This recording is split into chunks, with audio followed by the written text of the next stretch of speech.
Watu watatu ambao hawatotazamwa kwa jicho la rehma na Mwenyezi Mungu siku ya Kiyama, na vile vile watambue watu watatu ambao hawatoingia peponi pindi wakidumu na hizo tabia hapa duniani. Maneno ya kipenzi chetu mtume wetu Muhammad sallallahu alaihi wasallam pale alipopata kusema, thalathatun la yandhuru Allahu ilayhim yawma alqiyama, al'aqul walidayhi, walmar'atu mutarajilatu mutashabihatu birrijali, wadayuthu. Wa thalathatun la yadkhuluna aljannata, al'aqul walidayhi, walmudminul khamra, walmannanu bima a'ta. Mwisho wa kunukuu.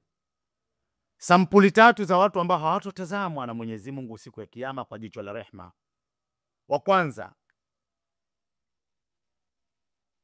ni mtu ambaye amewabagua, amewaasi, hawatendei wema wazazi wake wawili.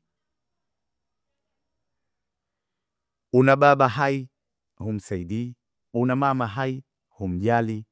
Wewe unaangalia familia yako, mihangaiko yako, kazi yako, watoto wako. Jijue kabisa hutotazamwa kabisa na jicho la rehma na Mwenyezi Mungu siku ya Kiyama, kwa mantiki ya kwamba wazazi wametuzaa, wametulea, wametusomesha, wametukuza katika mazingira magumu. Tuna haki, tuna wajibu wa kuwatumikia kwa hali na mali, kuwatunza, kuhakikisha kula yao ikoje, kuhakikisha maisha yao yanaendaje, kuhakikisha kwamba sisi tunawashika mpaka kufa kwao. Wa kwanza al-aqul walidayhi. Wa pili walmar'atu mutashabihatu birrijali, walmar'atu mutarajilatu mutashabihatu birrijali. Mwanamke ambaye anajifananisha na mwanamume, hapa pia inaenda opposite side, na mwanamume vile vile kitaalamu mwenye kujifananisha na mwanamke, huyu hatotazamwa kwa jicho la rehma na Mwenyezi Mungu siku ya Kiyama.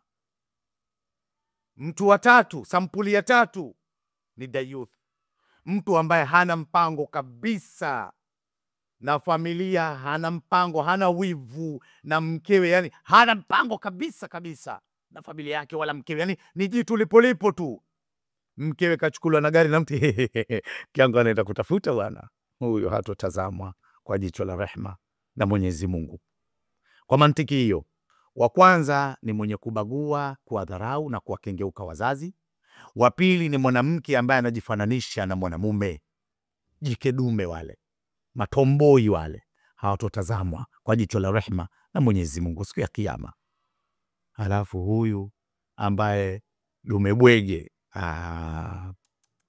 huyu andike hasara kabisa. Na watu watatu ambao hawatoingia peponi zama wakiwa wamedumu mpaka kufa kwao na hivyo vitu vitatu, anarudi yule ule wa kwanza, mwenye kubagua wazazi. Sasa Mtume Muhammad sallallahu alaihi wasallam alipata kusema, kafa bil mar ithman an yudayya man yakutu, yatosha kwamba mtu anaandikiwa madhambi akiwa wale wanaomtegemea hawajali, anawabagua wazazi wake, hatendi wema kwa wazazi wake, anaingia tena huyo. Halafu wa pili walmudminul khamra, na mwenye kudumu kwenye unywaji pombe tokea uvulana wake ama tokea usichana wake, makamu kijana wake mpaka utu uzima wake, yeye ni tungi tungi na yeye mpaka anakufa. Huyu mtu hatoingia peponi. Hayo ni maneno ya Mtume Muhammad sallallahu alaihi wasallam. Na mtu wa tatu walmannanu bima a'ta, ni yule mwenye kutoa na masimbulizi. Chukulia huyu mtu, umemuona Nugazi yule asingekuwa pale anapoishi kama sio mimi. Umeona juzi kaja, nimempa milioni 3, leo anakuja kuniomba shilingi 30,000.